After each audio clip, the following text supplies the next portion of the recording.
تلاوت کی ہوئی آیت 17واں پارہ سورہ حج آیت نمبر 39 ہے۔ یہاں سے پارے کا 13واں رکوع شروع ہو رہا ہے اور سورت کا 6واں رکوع شروع ہو رہا ہے۔ اوپر کی آیت سے ربط یہ ہے،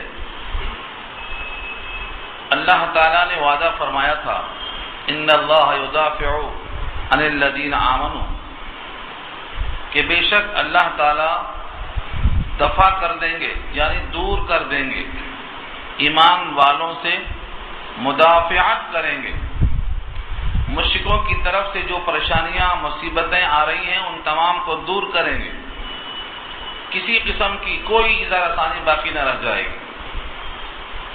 ان اللہ لا يحب كل خوان کفور، ہر ناشکر اور دغاباز کو اللہ پسند نہیں کرتے۔ یہ پچھلی آیت میں وعدے کا ذکر تھا۔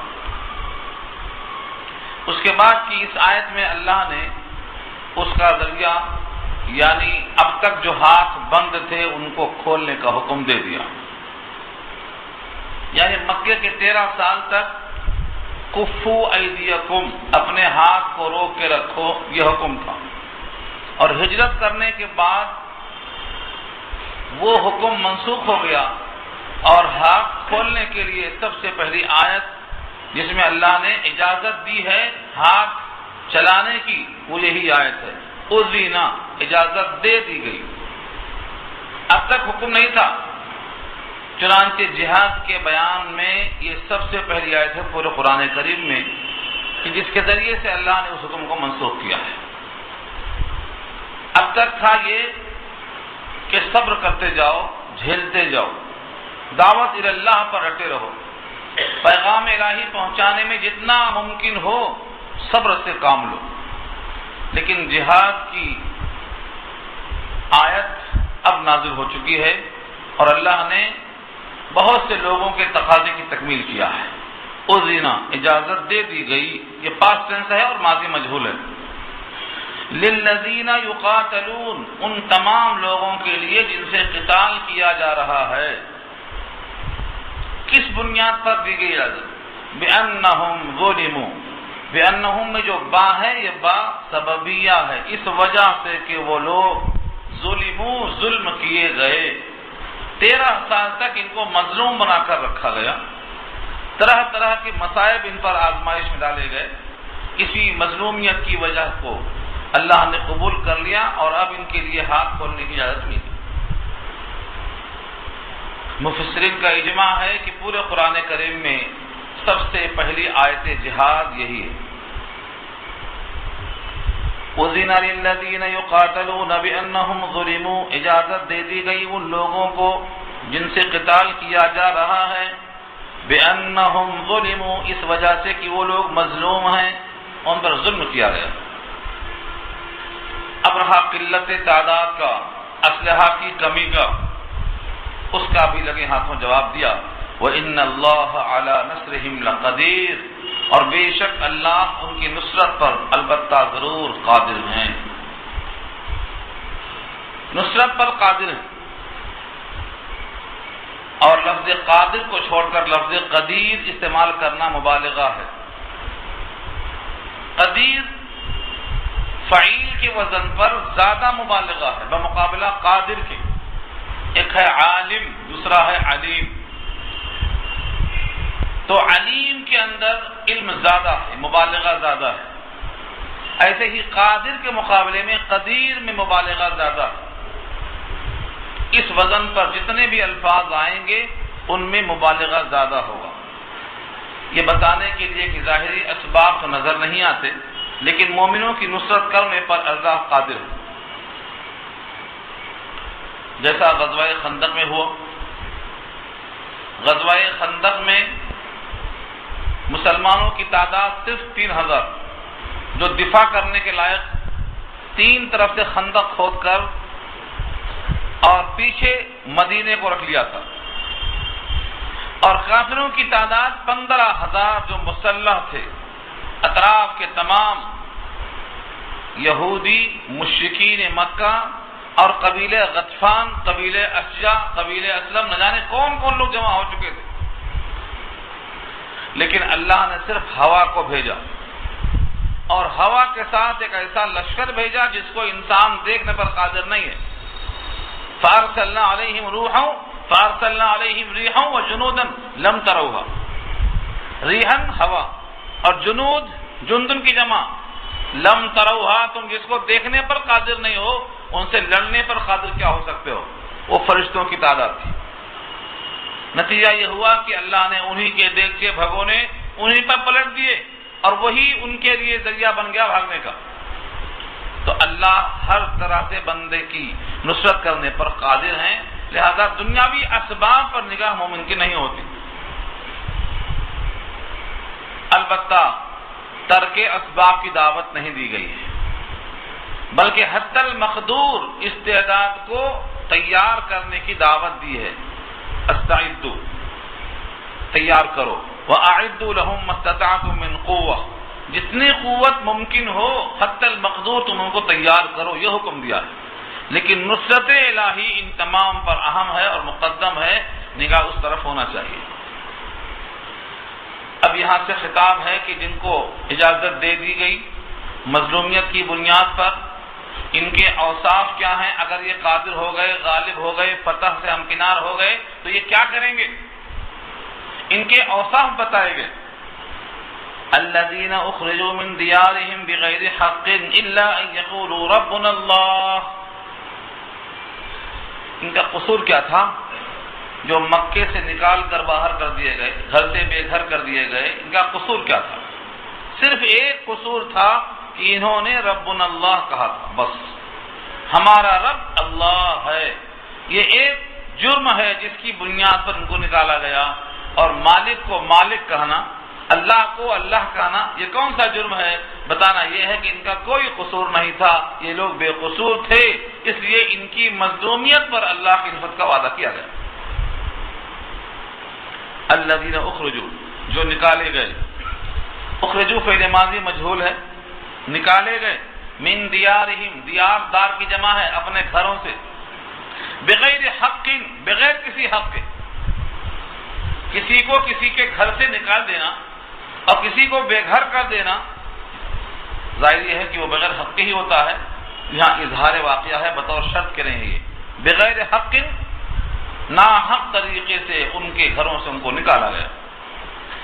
اگر کوئی جرم ہو سکتا ہے تو بس یہ، الا مگر یہ کہ ان یقولوا، وہ کہتے رہے، ربنا اللہ، ربنا اللہ، ہمارا رب اللہ ہے۔ ربنا اللہ کہنا ایک جملہ انسان کی زندگی میں تغیر پیدا کرتا ہے۔ اس صحابی نے پوچھا کہ اللہ کے نبی، اسلام کی تعلیمات بہت ہیں، یہ سب یاد رکھنا مشکل ہے، ایک نسخہ بتائیے جو میرے واسطے کارآمد ہو۔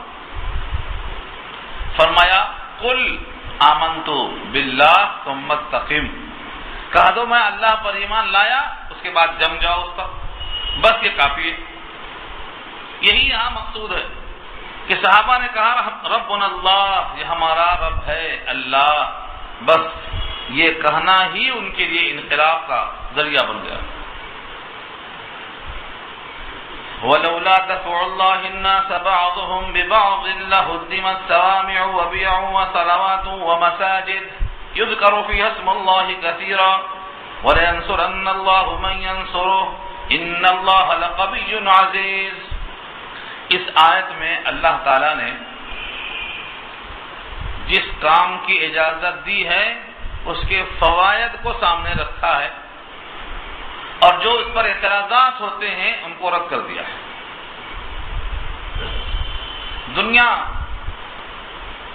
اجازت دینے پر اور قتال کے حکم پر، جہاد کے حکم پر بڑی برافروختہ ہے، بڑے غصے میں۔ اس آیت میں اللہ نے اس کی علت بیان کیا ہے، ریزننگ کی ہے کہ اگر فرض کرو یہ نہ ہوتا تو کیا ہوتا۔ اگر اللہ ایک دوسرے سے ذریعہ بنا کر برائیوں کو دفع نہ کرتے رہتے تو وہ کیا ہوتا؟ ولولا، اور اگر، ولولا، لولا کے معنی اگر ایسا نہ ہوتا تو کیسا ہوتا؟ ولولا دفع اللہ الناس، اور اگر اللہ دفع نہ کرتے لوگوں کو بعضهم ببعض، بعض کے ذریعے سے بعض کو. جب کسی نے ظلم کیا تو دوسرا اس پر مسلط کیا گیا. جب فرعون نے حد سے آگے بڑھ کر ظالمانہ سلوک کیا تو حضرت موسیٰ کو اللہ نے بھیجا. تو جب کبھی کوئی فرعون پیدا ہوگا تو اس کے واسطے موسیٰ پیدا ہوں گے. یہ اصول بتایا اللہ نے. بخت نصر کو اللہ نے کیوں بھیجا؟ بخت نصر کو اللہ نے اس واسطے بھیجا کہ یہودیوں نے حد سے آگے تک ظلم کرنا شروع کر دیا تھا. تو اللہ نے ان کے ظلم کو ختم کرنے کے لیے ان ظالموں نے حضرت یحییٰ کو، حضرت زکریا کو، سب کو شہید کر ڈالا. تو اللہ نے بخت نصر کو مسلط کر ڈالا اور اس نے یہ 2 خون کے بدلے 40,000 انسانوں کو، اور اس روایت کے مطابق 75,000 انسانوں کو قتل کیا بخت نصر نے. یہ کیا ہے؟ ظالم کو کچلنے کے لیے، ظالم کی سرکوبی کے لیے اللہ ایسا انتظام رکھتے ہیں. وَلَوْلَا دَفْعُ اللَّهِ النَّاسَ، اگر اللہ دفع نہ کرتے رہتے لوگوں سے ان میں سے بعض کو بعض کے ذریعے، لَهُدِّمَتْ صَوَامِعُ، تو منہدم کر دیے جاتے تکیے. لَهُدِّمَتْ، ہدمت کے معنی منہدم کر دیے جانا، گرا دیے جانا. اور صوامع جمع ہے صومع کی. صومع کے معنی آتے ہیں عیسائیوں کے وہ معبد کرے جو تاریک الدنیا ہوا کرتے تھے.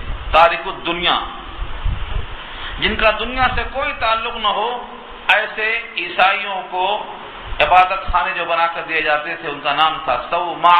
اس کی جمع ہے صوامع. وبیعٌ، بیعٌ کیا ہے؟ یہ نصارہ کی عبادت خانے، نصارہ کی بندگی کی جگہ ہیں. وصلوات، وصلوات، اور عیسائیوں کے معبد کرے ہیں. یہ دونوں تو معبد کرے ہیں. اور صومعہ جو ہے ہمارے پاس جو اردو میں خانقاہ ہے، درویشیوں کی جگہ، وہ مراد.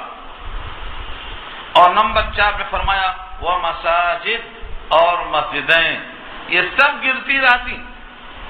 یعنی اگر ہم ایک دوسرے کو دفع نہ کرتے رہتے تو پھر یہ سب کے سب باہم دست و قریبہ ہو کر نہ مساجد محفوظ ہوتی، نہ صلوات محفوظ ہوتی، نہ بیع محفوظ ہوتے، نہ تکیے محفوظ ہوتے. یہ سب باہم گرتے رہتے، لڑتے رہتے.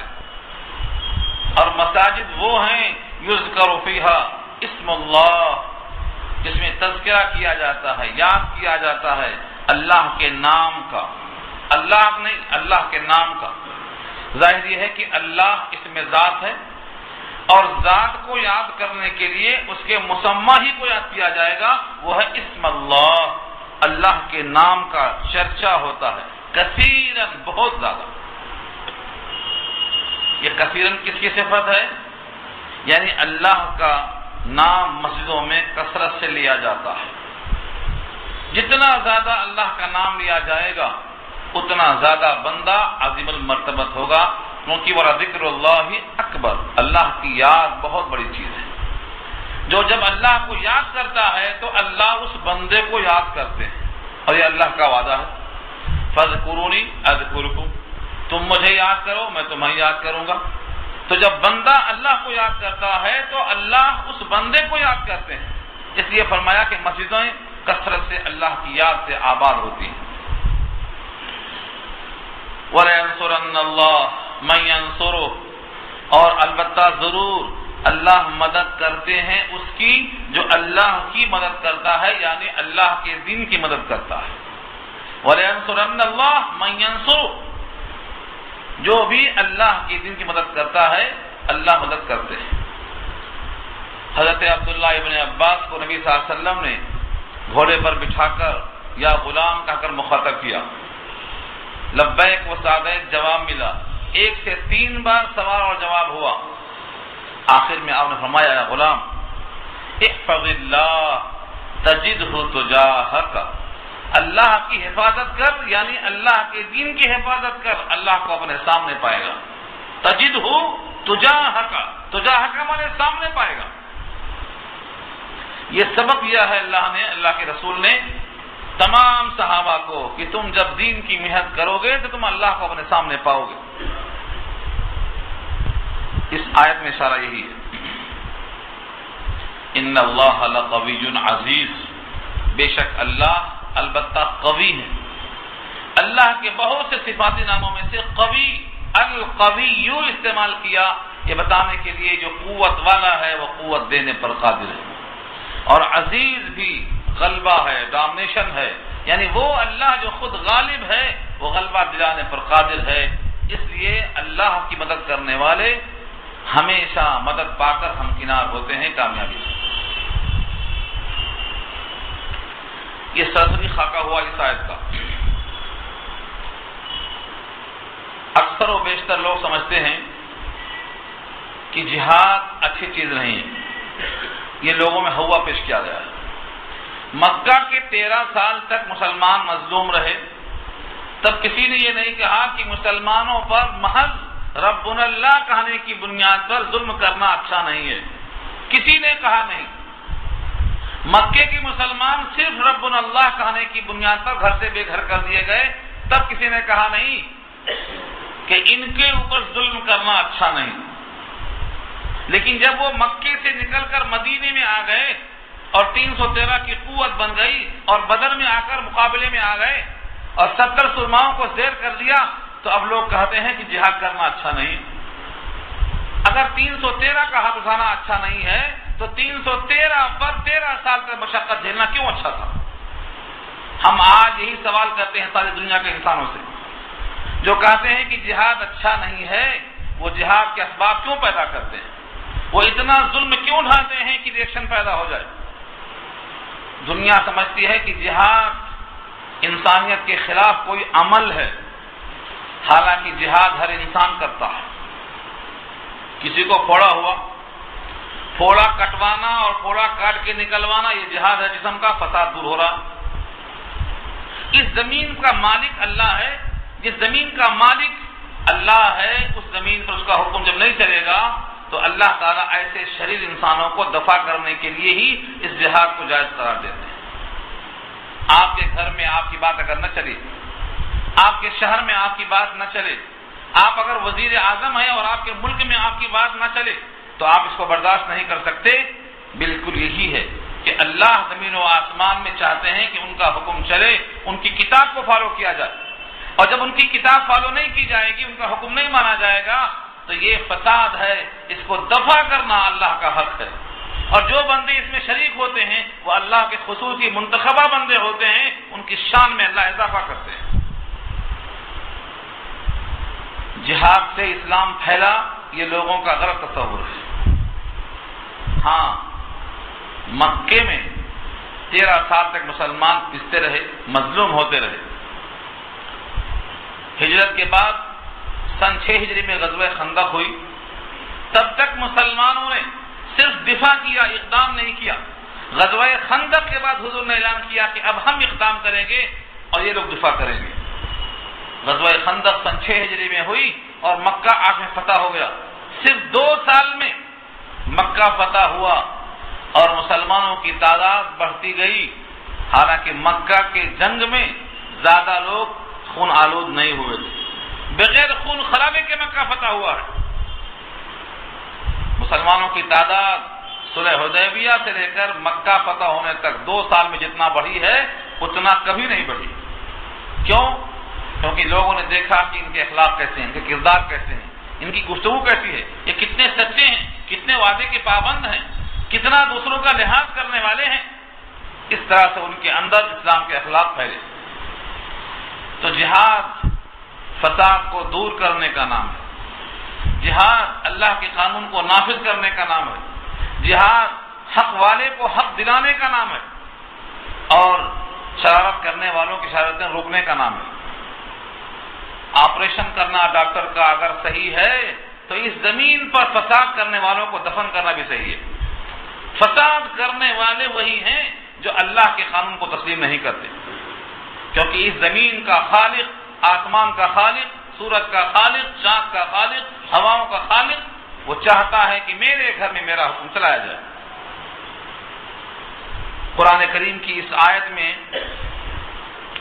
صحابہ کرام کی خلافت سے پہلے اللہ نے بتا دیا کہ اگر میرے بندے جو ربنا اللہ کہنے والے ہیں اگر ان کو حکومت دی جائے تو یہ کیا کریں گے؟ صحابہ کرام نے وہی کیا جو اللہ نے یہاں نقشہ بتایا ہے۔ تو یہ آیت نازل پہلے ہوئی اور صحابہ نے بعد میں اسی آیت کے مطابق خلافت کا استعمال کیا ہے۔ سیدنا ابو بکر صدیق کے زمانے سے لے کر حضرت علی رضی اللہ تعالیٰ عنہ کے زمانے تک 30 سال کا جو زمانہ گزرا ہے خلافت کا، یہ اسی انداز کا ہے جیسا اس آیت میں اللہ نے پیش کیا ہے۔ اس آیت کو جب پڑھتے تھے عثمان غنی تو فرمایا کرتے تھے اللہ نے تعریف کر دی ہے عمل سے پہلے، عمل بعد میں ہوگا، تعریف پہلے آ گئی۔ سلام قبل بلائن، یہ آزمائش اور امتحان سے پہلے ہماری تعریف آ چکی ہے، وہ یہی آیت مراد ہے۔ اس میں کیا تعریف کی ہے اللہ نے صحابہ کرام کی شان میں؟ الذین مکناہم فی الارض اقاموا الصلاۃ وآتوا الزکاۃ وامروا بالمعروف ونہوا عن المنکر وللہ عاقبۃ الامور۔ یہ آیت نمبر 41 ہے، 41 نمبر کی آیت ہے۔ اس میں اللہ نے صحابہ کرام کو مثال بنایا اور آئندہ قیامت تک جب کسی کو خلافت مل جائے تو ان کو یہی کام کرنے کا حکم دیا ہے جو اللہ کو پسند آتے ہیں۔ پہلا کام یہ ہے الذین، وہ لوگ کہ جو ان مکناہم ہے اصل میں اگر ہم نے ان کو تمکن بخشا، ان مکناہم فی الارض، زمین میں ہم نے ان کو اقتدار بخشا، تمکن دیا، خلافت دیا، تو پہلا کام کیا کریں گے؟ اقاموا الصلاۃ، نماز قائم کریں گے۔ نماز قائم کرنا ہے، اس میں بحث ہو چکی ہے بارہا۔ نماز پڑھ لینا بہت آسان ہے، نماز قائم کرنا یعنی خشوع اور خضوع، اہتمام کے ساتھ، جماعت کے ساتھ، اس کے پورے اسباب کے ساتھ، یہ ہے نماز کا قائم کرنا۔ تو صحابہ نماز قائم کرتے تھے، جماعت کا اہتمام کرتے تھے۔ وآتوا الزکاۃ، اور زکوٰۃ دیتے۔ زکوٰۃ دینا یہ مالی عبادت ہے اور کئی برائیوں کا سد باب ہے۔ چور کا ہاتھ کاٹنا لوگوں کو پسند نہیں آتا، لیکن یہ نہیں دیکھتے ہیں کہ یہ چور چوری کیوں کر رہا ہے، اس کی کیا مجبوری ہے۔ اگر زکوٰۃ کے ذریعے سے ان کی معاشی حالت درست کر دی جائے تو یہ شاید چوری کرنا بند کر دیں۔ تو اسلام نے چور کا ہاتھ کاٹنے سے پہلے زکوٰۃ کو نافذ کیا ہے۔ جب زکوٰۃ دیں گے تو مانگنے والے ہاتھ خود رک جائیں گے، چوری کرنے والے ہاتھ خود رک جائیں گے۔ فرمایا وآتوا الزکاۃ، اور یہ زکوٰۃ ادا کریں گے۔ وامروا بالمعروف، اور حکم دیں گے معروف کا۔ امروا حکم دیں گے، امر تو فعل ماضی ہے، لیکن ان تمام جملوں میں جتنے بھی ماضی ہیں ان کا تعلق کس سے ہے؟ ان سے ہے، ان۔ اور حرف ان اگر ماضی پر آ جائے تو مانا دے گا مستقبل کا، فیوچر کا مانا دے گا یہ۔ اگر ہم ان کو تمکن دیں زمین میں تو نماز قائم کریں گے، اگر ہم ان کو تمکن دیں زمین میں تو زکوٰۃ قائم کریں گے، اگر ہم ان کو تمکن دیں زمین میں تو وہ اچھے کاموں کا حکم کریں گے۔ یہ ہے وَأَمَرُوا بِالْمَعْرُوفِ۔ معروف کی تعریف کیا ہے؟ معروف مفعول ہے، عرف جس کو پہچانا جائے، اچھا کام، جس کو سب اچھا کہیں وہ اچھا ہے، یہ عام تعریف ہے، لیکن ایسا نہیں ہے۔ امر بالمعروف جو قرآن میں آیا ہے اور نہیں عن المنکر، سب سے بڑا معروف ہے لا الہ الا اللہ، اللہ کے سوا کوئی معبود نہیں، یہ سب سے بڑا معروف کام ہے، اس سے بہتر کام نہیں ہے۔ گویا توحید کو پیش کرنا یہ ان کا کام ہوگا۔ لا الہ الا اللہ یہ توحید ہے، یہ معروف ہے، اسی کو پیش کرنا ہے۔ اور آگے جو جملہ ہے وَنَهَوْا عَنِ الْمُنْكَرِ، اور وہ روکیں گے منکر سے۔ منکر وہ کام ہے جس پر نکیر کی گئی، اعتراض کیا گیا، شریعت نے اس کو منع کیا، وہ تمام کام منکر ہیں، جمع اس کی منکرات آتی ہے۔ یعنی لا الہ الا اللہ کے بجائے اس میں کسی غیر اللہ کو شریک کرنا یہ منکر کہلاتا ہے۔ سب سے عمدہ کام امر بالمعروف اور نہیں عن المنکر ہے۔ جب یہ بندے چھوڑ دیں گے تو پھر گناہ پھیلے گا، برائی پھیلے گی، اصلاح کے راستے بند ہو جائیں گے۔ سب سے زیادہ اہم کام ہے امر بالمعروف اور نہی عن المنکر، یہ مومن کا شیوا۔ ایک حدیث آئی، صحابہ نے پوچھا کہ سب سے زیادہ گناہگار کس کا قاتل ہے؟ قاتل تو بہرحال قاتل ہے، لیکن سب سے زیادہ گناہ کس کے قتل کرنے میں ہے؟ فرمایا کہ جو نبی کو قتل کرے اور جو اس کو قتل کرے جو امر بالمعروف کرتا ہو اور نہی عن المنکر کرتا ہو۔ یعنی نبوت کے بعد مقام ہے یہ اچھے کام کا حکم کرنا اور برے کام سے روکنا، ان دونوں کا قتل سب سے زیادہ گناہگار ہونے والا ہے وہ شخص۔ اس کا مطلب صاف ہوا کہ یہ سارے کام صحابہ کرام کے پسندیدہ کام تھے، اور اللہ نے جب ان کو تمکن بخشا تو ان سب نے یہی کام کیا۔ الذین ان مکناہم فی الارض، جن کو ہم نے تمکن دیا زمین میں، تو وہ نماز قائم کریں اور زکوٰۃ ادا کریں، اچھے کاموں کا حکم کریں اور برے کاموں سے روکیں، یعنی شرک سے روکیں۔ آج اچھے کام کا حکم تو لوگ کر رہے ہیں، لیکن برے کام سے روکنے کی ہمت نہیں ہو رہی ہے۔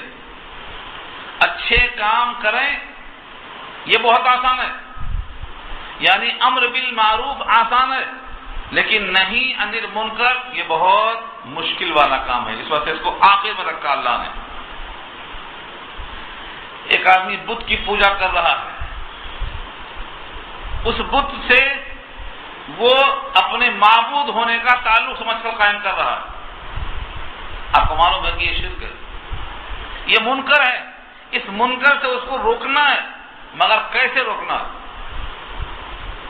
ہمارے پاس روکنے کا تصور بھی نہیں دماغ میں لوگوں کے، وہ کر رہا کرنے دو۔ بلکہ بہت سے لوگ کہتے ہیں سارے دین اور سارے مذاہب اچھے کاموں کا حکم کرتے ہیں، لہذا سب اچھے ہیں۔ یہ تصور باطل ہے، کسی بھی مذہب میں سوائے اسلام کے توحید باقی نہیں ہے۔ جب کسی مذہب میں توحید باقی نہیں ہے تو پھر توحید کے بعد بچتا کیا؟ سب سے زیادہ اہم جز جو ہے انفرادیت کا وہ توحید ہی ہے، توحید ہونا ضروری اور لازم ہے۔ اب دیکھو، فرمایا نبی صلی اللہ علیہ وسلم نے اگر تم نے برائی دیکھا اور منع کرنے کی طاقت نہیں ہے تو کیا کرو؟ تم اپنے آپ کو تولو، حالات کو تولو۔ اگر تم اس برائی کو ہاتھوں سے بدل کی طاقت رکھتے ہو تو بدل دو، طاقت نہیں ہے زبان سے منع کر سکتے ہو تو منع کر دو، یہ بھی ہمت نہیں ہے تو دل میں تو رکھ لو کہ یہ برا کام ہے، جب اس قابل ہوں گا تو اس کی اصلاح ضرور کروں گا۔ حدیث پاک کا مضمون ہے من رأى منکم منکرا فلیغیرہ بیدہ ومن لم یستطع فبلسانہ ومن لم یستطع فبقلبہ وذلک اضعف الایمان۔ تم میں سے جو کوئی برائی دیکھے تو چاہیے کہ اس برائی کو اپنے ہاتھوں سے بدل دے، بند کر دے نہیں فرمایا، فلیغیرہ، چینج کر دے اس کو، یعنی برائی کو اچھائی کے رنگ میں پیش کرے، صحیح ڈھنگ سے اس کی اصلاح کر دے۔ ایک آدمی گانا گاتا ہے، گانے میں اس کا سر چلتا ہے، اس کو آپ گانا مت گاؤ بولیں گے تو قبض ہو جائے گا، اس کو بولو گانے سے اچھی کتاب آئی ہے، یہاں دکھاؤ جوہر، آؤ قرآن پڑھیں گے، ایک رکوع سناؤ اور اس سے سننے کی کوشش کرو، اگر اس کا وہ سر، اس کی وہ لے یہاں آ گئی تو اس کی آواز سے اس قرآن کریم کے ذریعے سے بہتوں کی اصلاح ہو جائے گی۔ یہ ہے تغیر کرنا، یہ ہے چینج کرنا، بند کرنے کا حکم نہیں دیا۔ فلیغیرہ بیدہ ومن لم یستطع، اگر طاقت نہیں ہے ایسا کرنے کی، فبلسانہ، تو زبان سے اصلاح کرے، اتنا بھی کمزور ہے کہ زبان سے بولنے کے موقف میں نہیں ہے، فبقلبہ، تو دل سے کیسے کرے گا اصلاح؟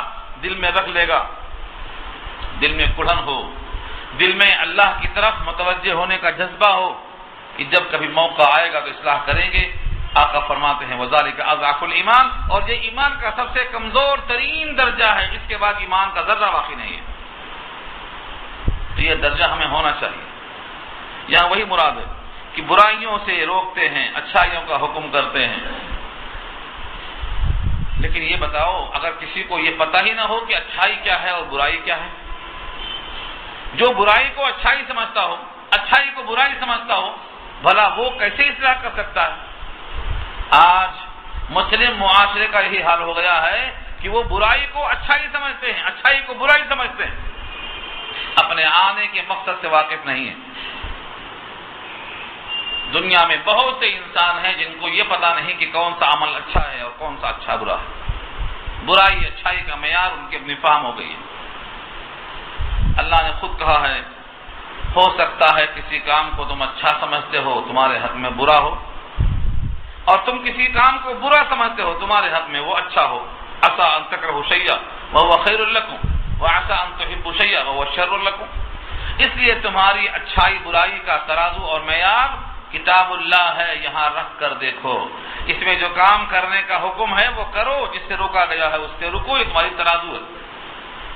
آج مسلمان کتاب اللہ کے مسائل سے اتنا نابلد ہے کہ اس کی ترازو کتاب اللہ ہے ہی نہیں، وہ اپنی فہم کے مطابق کرتا ہے، جو کرتا ہوا دیکھتا ہے وہ کرتا ہے۔ آخر میں فرمایا اس آیت کے ٹکڑے میں وَلِلَّهِ عَاقِبَةُ الْأُمُورِ، اور اللہ ہی کے لیے ہیں سارے انجام، سارے اوامر کے انجام۔ امور امر کی جمع ہے، اور امر کے معنی حکم، امر کے معنی معاملہ اور میٹر۔ جتنے بھی کام ہیں سب کا انجام اللہ ہی کی طرف جائے گا، اچھے کام کا اچھا انجام، برے کام کا برا انجام۔ وَلِلَّهِ عَاقِبَةُ الْأُمُورِ، یہ پیغام دے دیا، کفار قریش کو پیغام پہنچا دیا، اور ساتھ ساتھ یہ بھی کہہ دیا کہ اگر کفار قریش اور مدینے کے یہودی آپ کی تکذیب کرتے ہیں تو اس جھٹلانے پر آپ غمزدہ نہ ہوں، کیونکہ اس سے پہلے بہت سی قوموں نے نبیوں کو جھٹلایا، ان کا انجام آپ کے سامنے موجود ہے، اس لیے آپ کو فکر کرنے کی ضرورت نہیں ہے۔ ان قوموں کے نام بتائے، دیکھیے لفظ وَإِن يُكَذِّبُوكَ، اور اگر وہ لوگ آپ کی تکذیب کرتے ہیں، فَقَدْ كَذَّبَتْ قَبْلَهُمْ قَوْمُ نُوحٍ، تو تحقیق جھٹلایا ان سے پہلے ان کی قوم نوح نے، یعنی قوم نوح نے نوح کو جھٹلایا ہے، ان کا انجام پڑھ لو۔ وعاد، اور ان سے پہلے عاد نے جھٹلایا ہے، وَإِلَىٰ عَادٍ أَخَاهُمْ هُودًا، حضرت ہود کو جھٹلایا ہے قوم عاد نے، ان کا انجام پڑھ لو۔ اس سے پہلے وثمود، اور سمود نے جھٹلایا ہے، ان کا انجام پڑھ لو۔ وقوم ابراہیم، ابراہیم کی قوم کا انجام دیکھ لو۔ وقوم لوط، اور لوط کی قوم کا انجام دیکھ لو۔ واصحاب مدین، اور مدین والوں نے جھٹلایا تھا، ان کا بھی انجام پڑھ لو، جن کا نام قوم شعیب کہلاتا ہے۔ وَكُذِّبَ مُوسَىٰ، اور تکذیب تو موسیٰ کی بھی کی گئی۔ یہ سب نبیوں کے نام بتائے، ان قوموں کا حال بتایا، اور کہا جیسے ان کا انجام ہوا کفار قریش سے کہہ دو نبی کے جھٹلانے کا انجام ایسا ہی یہاں بھی ہوگا۔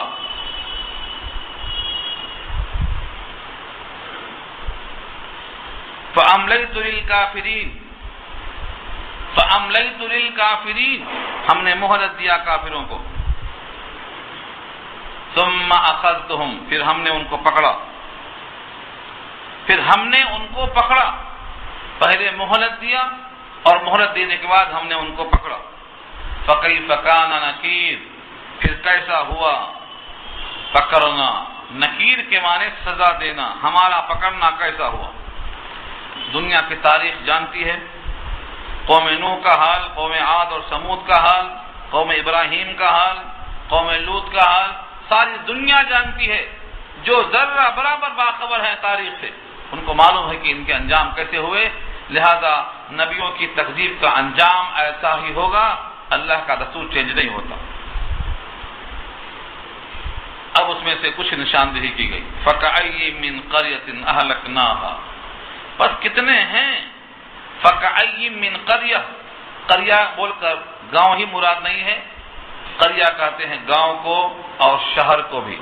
قریہ کی جمع قرى آتی ہے. ام القرى مکے کا نام ہے. یہ بہت بڑا شہر ہے. اس لیے قریہ سے صرف گاؤں ہی مراد نہیں ہے بلکہ شہر بھی مراد ہیں. فَكَأَيٍّ مِّن قَرْيَةٍ پس کتنے ہیں گاؤں اور کتنی ہیں بستیاں. أَهْلَكْنَاهَا ہم نے ان کو ہلاک کر دیا. کیوں؟ وَهِيَ ظَالِمَةٌ کیونکہ وہ بستی والے ظالم تھے, انہوں نے ظلم کیا. فَهِيَ خَاوِيَةٌ عَلَىٰ عُرُوشِهَا پس وہ گری پڑی ہیں اپنی چھتوں پر گری ہیں. مطلب کیا ہوا؟ پہلے چھت گرتی ہے پھر چھت پر دیواریں گرتی ہیں. فَهِيَ خَاوِيَةٌ بس وہ ویران پڑی ہیں, کھنڈرات پڑی ہیں. عَلَىٰ عُرُوشِهَا اپنے عرش پر.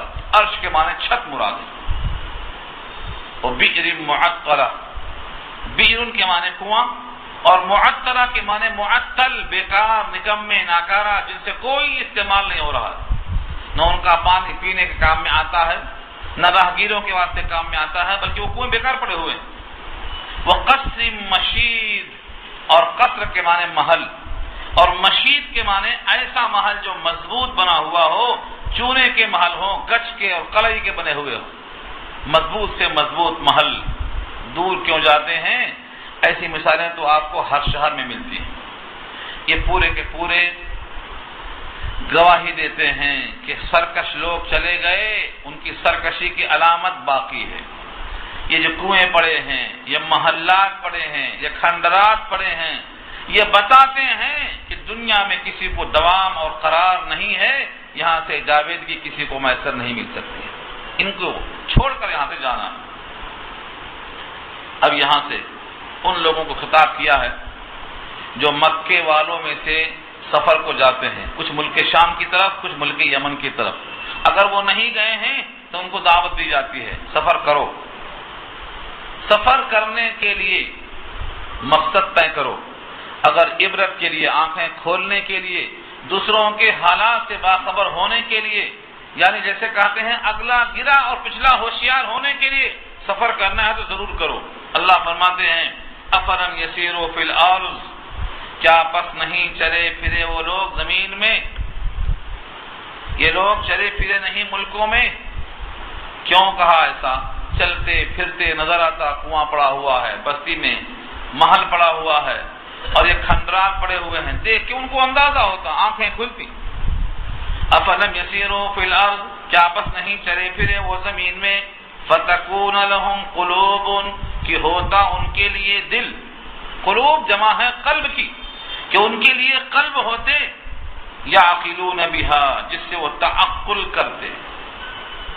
تعقل کے معنی دل سے ان تمام چیزوں کے حالات پر نگاہ ڈالتے اور سوچتے. او آذان یسمعون بہا, آذان جمع ہے اذن کے معنی کان. یسمعون بہا جس سے یہ سنتے, یعنی حالات کو دیکھ کر سنتے, لوگوں سے پوچھ کر سنتے. فإنها لا تعمى الأبصار ولكن تعمى القلوب التي في الصدور بس بے شک شان یہ ہے کہ آنکھیں اندھی نہیں ہوتی, دل اندھے ہوتے. فإنها بس بے شک شان یہ ہے لا تعمى الأبصار, ابصار بصر کی جمع ہے, نگاہیں اندھی نہیں ہوتی بلکہ تعمى القلوب وہ دل اندھے ہوتے ہیں. التي في الصدور جو سینوں میں ہوتے ہیں. صدور صدر کی جمع ہے. یہ انسان صرف آنکھوں سے دیکھنے کا عادی ہے, دل سے دیکھنے کا عادی ہے ہی نہیں. دل سے دیکھے گا تو بصیرت کہلائے اور آنکھ سے دیکھے تو بصارت کہلائے. بصارت چلی گئی تو روتا پھرتا ہے کہ آنکھ کھلوانا ہے, روشنی چلی گئی.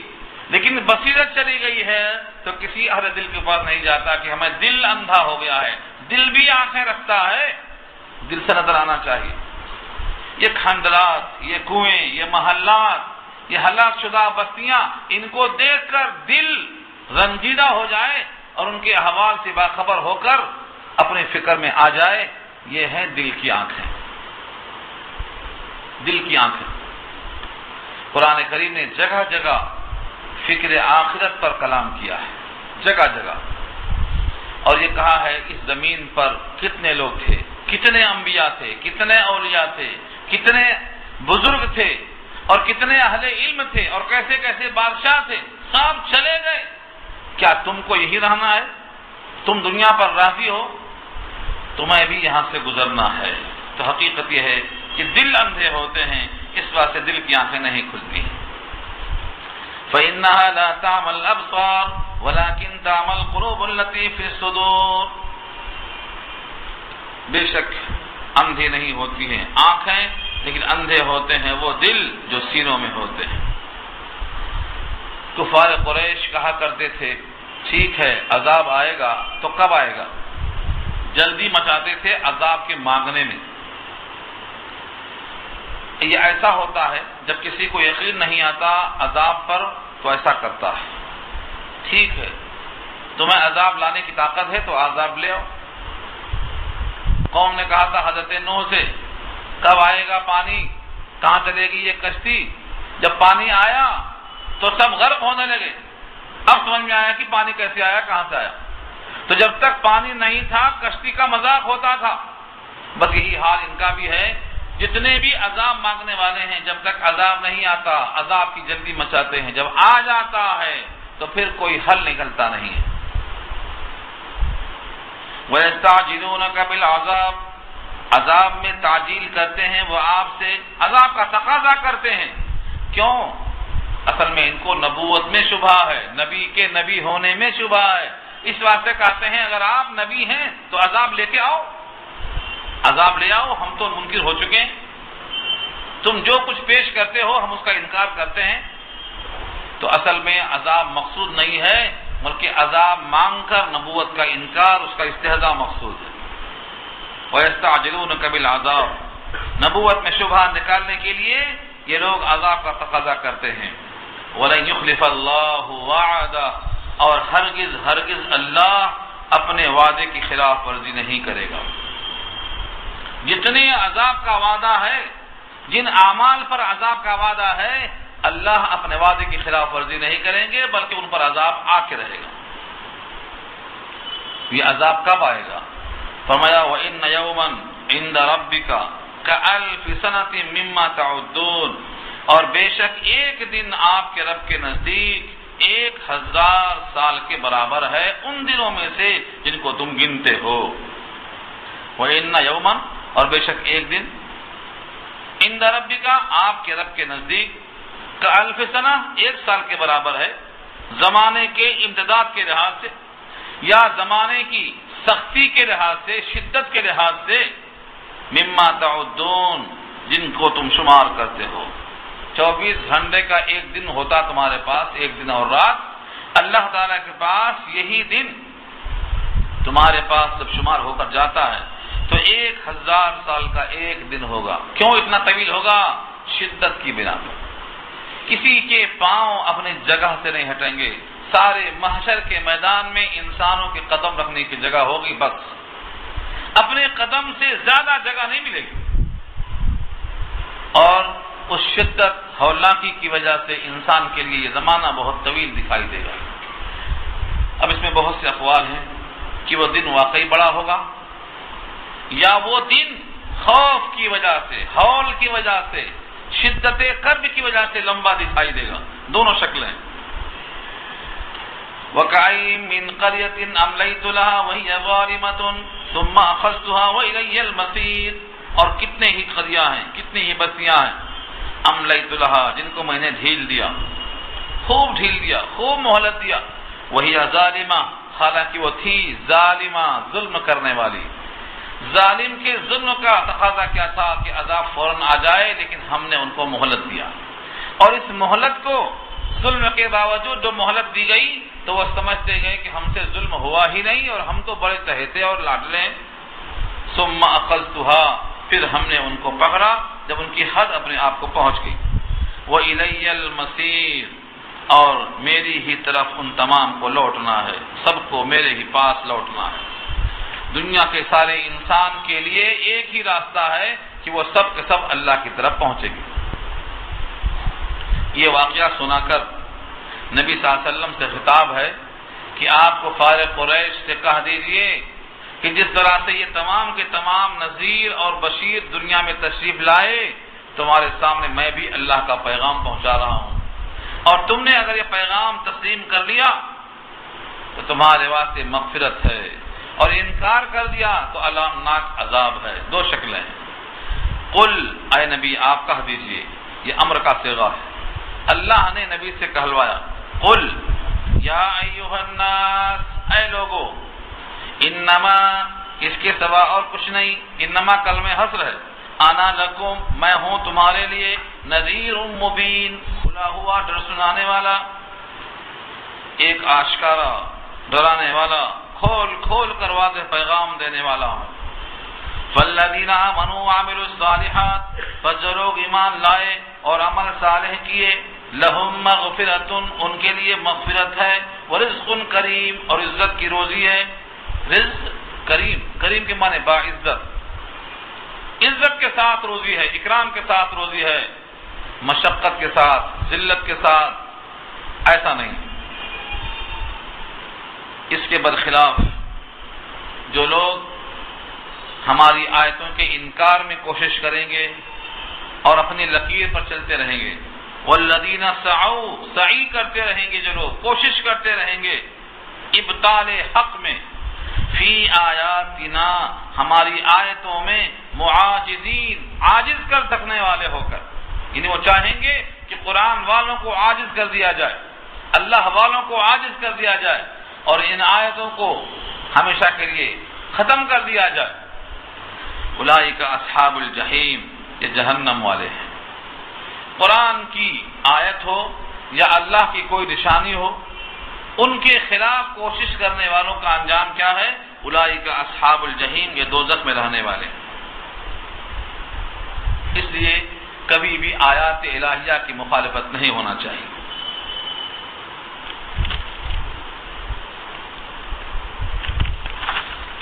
اب یہاں سے جو مضمون آ رہا ہے، اس میں ایک بہت اہم مسئلہ ہے کہ نبی کی زبان پر کچھ ایسی باتیں جو شیطان چاہتا ہے کہ ہم القاء کریں اور زبان سے آپ سے کچھ کہلوائیں، اللہ تعالیٰ نے اس القاء شیطانی کو منسوخ کر دیا۔ تو نبی کی زبان پر شیطان کے کلمات کیسے آ سکتے ہیں؟ کیا یہ ممکن ہے؟ یہ تمام گفتگو یہ آیت نمبر 52 میں آ رہی ہے، کیونکہ یہ طویل کلام ہے، انشاءاللہ یہ گفتگو اس پر ہم آئندہ کریں گے۔ وقت ہو گیا ہے، دعا کر لیجیے۔